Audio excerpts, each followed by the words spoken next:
As we look ahead to 2025, there are several key marketing trends that are emerging that will significantly impact our businesses, how we connect with our audiences, and how efficient we operate as well. So, in this session of Content Catalyst, I want to share with you 10 important trends to consider, along with some insights on how you can plan for them now.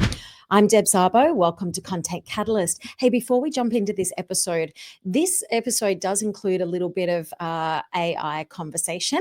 And if you do want to actually get on top of your AI in a non-intimidating way, I've put together a free video training so you can set up your custom AI assistants.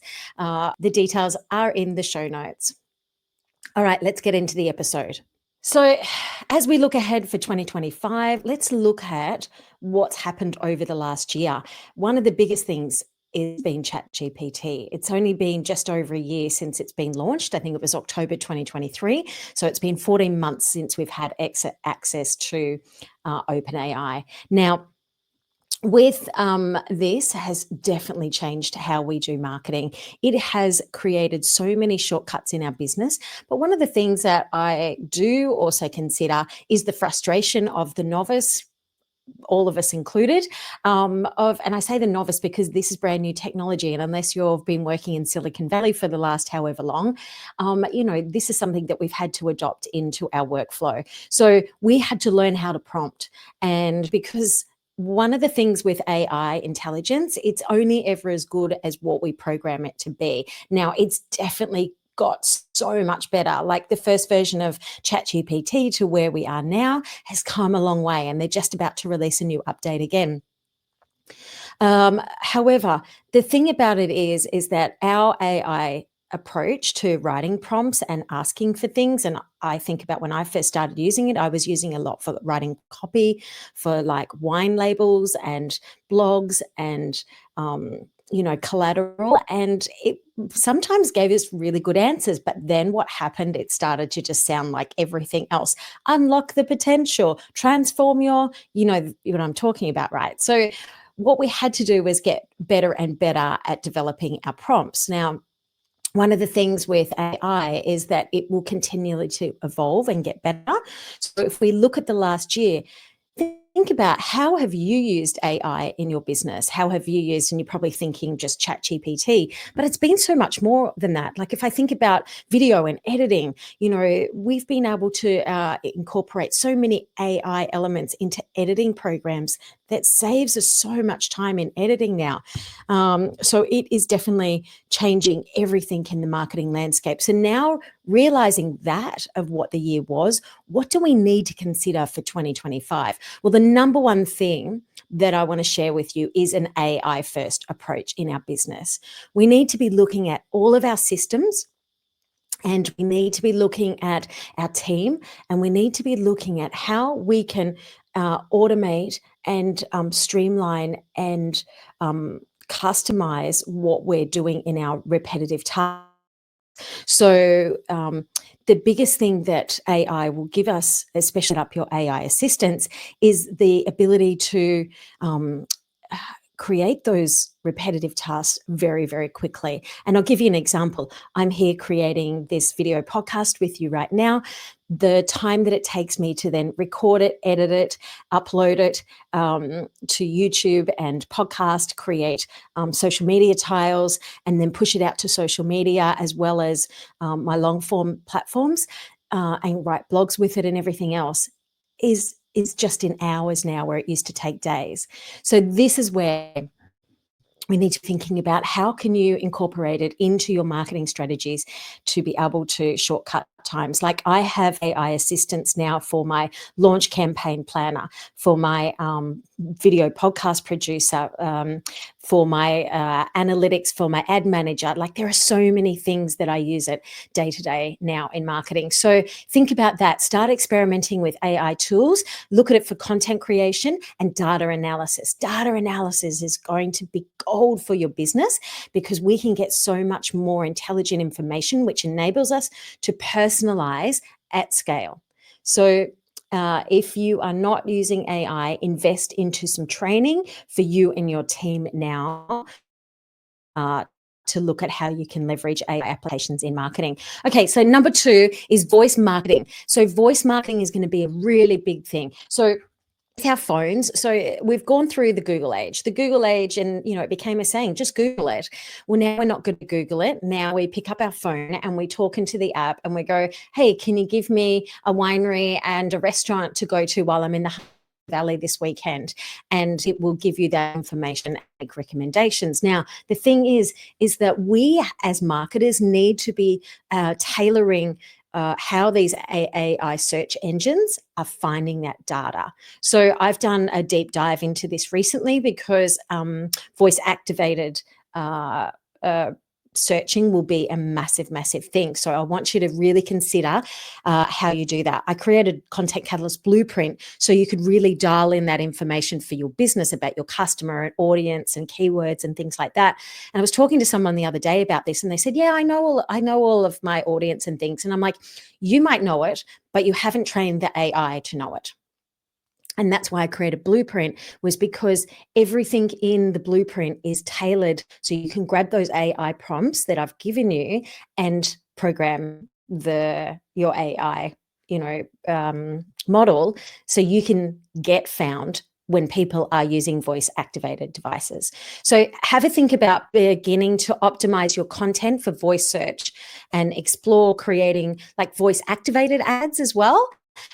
So these will be things that will come out, and I'll do a whole episode just on this topic because it is a massive thing. And as I mentioned, I recently did a video training in there, and I actually share what programs, say Perplexity, uses to pull information from. And a lot of it will be from user-generated content as well. So I'll talk about that in a second. The next thing is virtual reality experiences. So VR, you might have, seen the goggle sets and things like that. Okay, better have got the goggles out now. But what you're going to see is this is going to be a really exploding experience that is going to take over. So you're going to see a lot more of virtual reality experiences. So have a think about now. Have a think about start conceptualizing how would it enhance your brand? How can you create experiences using VR and take people into that reality? So yeah, a little bit more that'll come out of that. And you're probably thinking, oh, I'm just not, that's too much for my brain right now. I get it, but I want you to just have awareness that this is something that is going to be evolving. Okay, so UGC, user-generated content dominance. This is going to be massive. Again, it has been growing, but it will continue to grow, especially as I mentioned with voice engine optimization.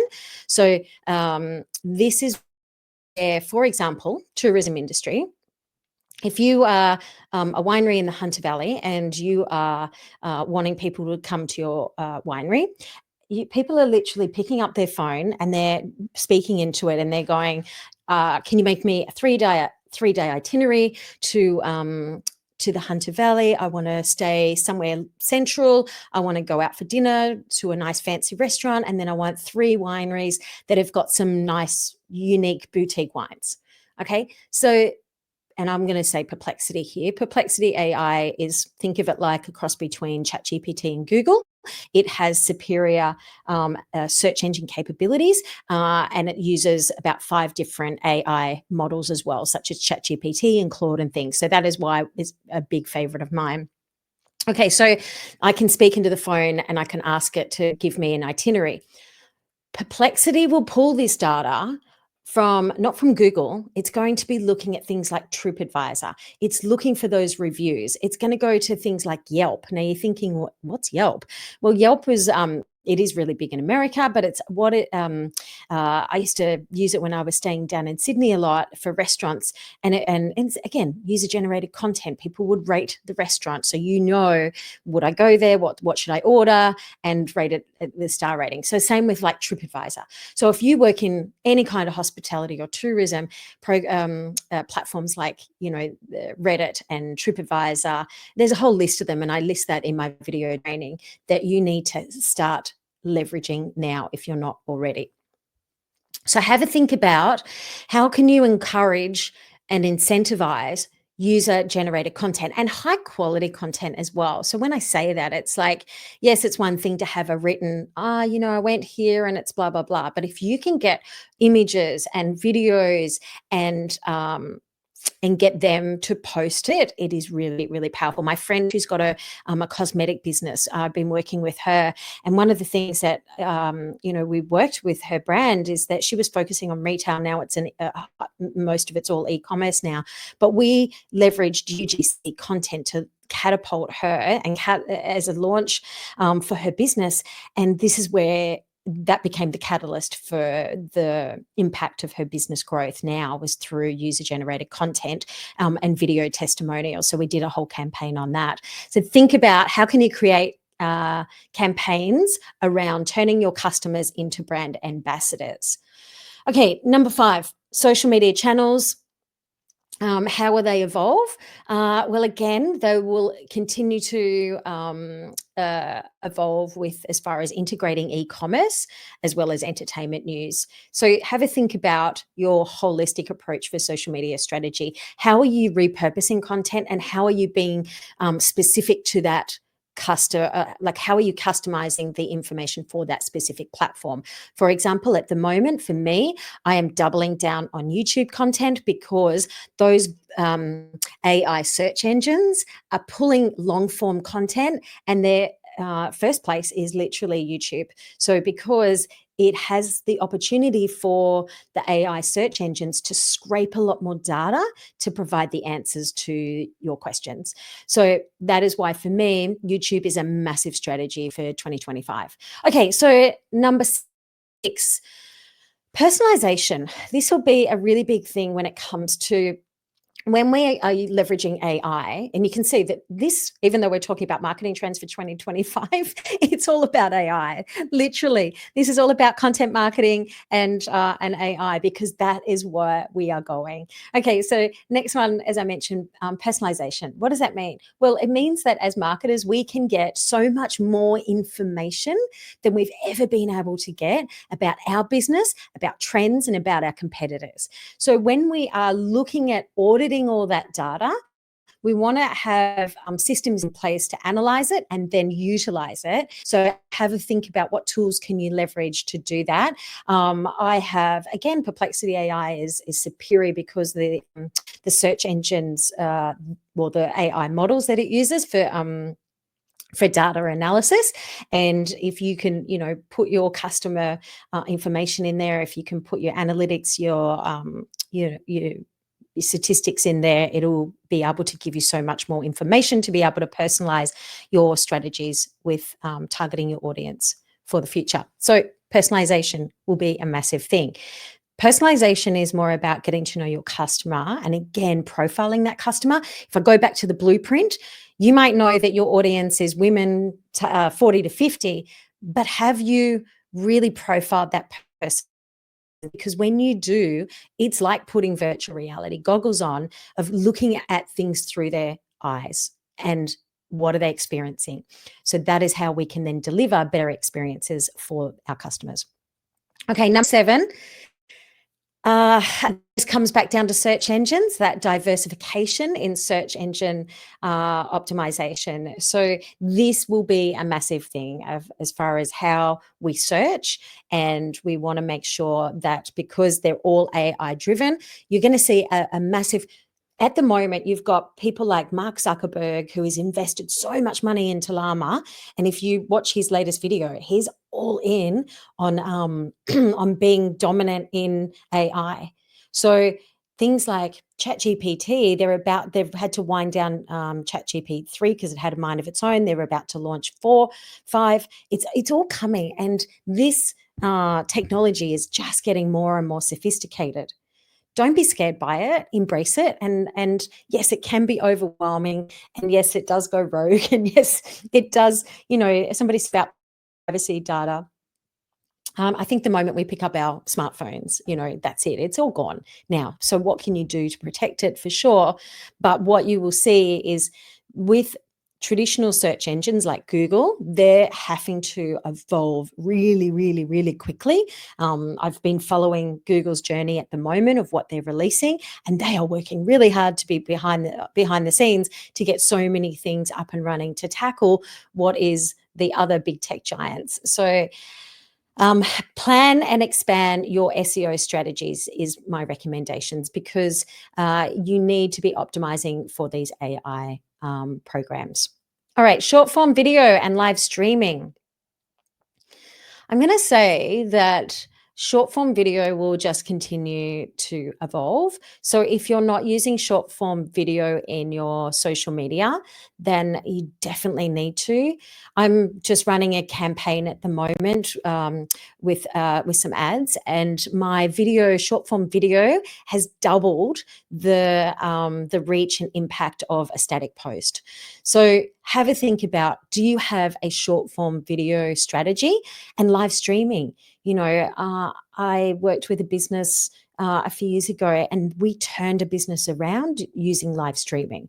We developed segments on it. So definitely think about, especially with TikTok and Instagram and LinkedIn. LinkedIn has gone all in on short form video. So if you're not using short form video on LinkedIn, you need to be doubling down on that now. You've got YouTube that is also very focused on shorts. So it was 1 minute videos. Now they're up to 3-minute videos. So don't underestimate the power of long form video, but I'm saying that if you're just posting carousels and posts in your content, you need to be thinking about how can you incorporate short form videos regularly and create a series. That's a really big thing as well, being able to create a series of content. So part 1, part 2, part 3. And I talk about that inside Content Catalyst, my membership. That is our transformation in January, February, March, where we're looking at our offer, creating a signature series, and being able to funnel that in our business. So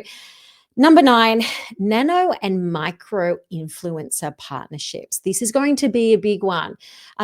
You don't need, so gone will be the days of influencers where they had to have 2 million followers to get results. There is, and I was watching someone the other day that actually works with UGC content specifically for Gen X, my generation, people that are 45 plus, and this will be a big thing because the authenticity is just so much more genuine for people and more impactful, I should say. So have a think about, who have you got in your database that can be your ambassador, that doesn't necessarily have a big audience but has a powerful audience. So I know whenever I talk about tech gear, video gear, or anything like that, people will go off and use what I've recommended. But it doesn't necessarily, so it has a lot of impact for your business. So have a think about how you can develop collaborations, and again, leverage, their experience of how they're using your product or service. All right, so number 10, this is the final one: sustainability and inclusivity. So sustainability, I know, again, I was just talking to a friend of mine yesterday who's got a skincare product. So she has this beautiful skincare product. It's all recyclable.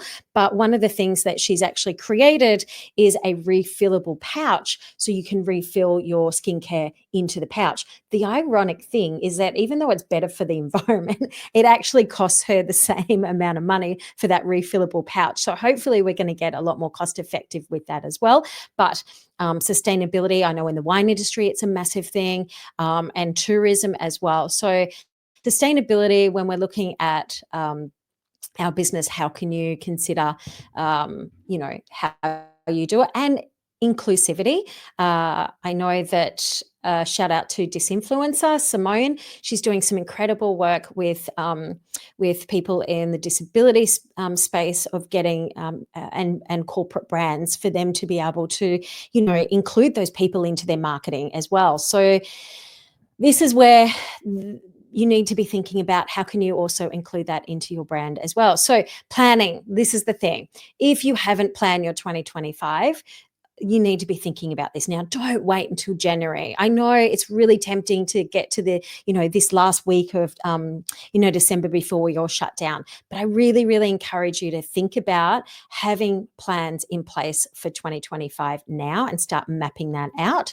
I know that I've had so many people wanting to do marketing plans with me at the moment. And even if they haven't done them now in December, they've booked them with me for January. So we've started mapping out their planning now, and then we'll sit down in January to actually scope it all out. But the work starts now. Now, again, if you want to I've got a planning calendar on my website. So if you want to start mapping that out, you can get that free download. I'll put that in the show notes.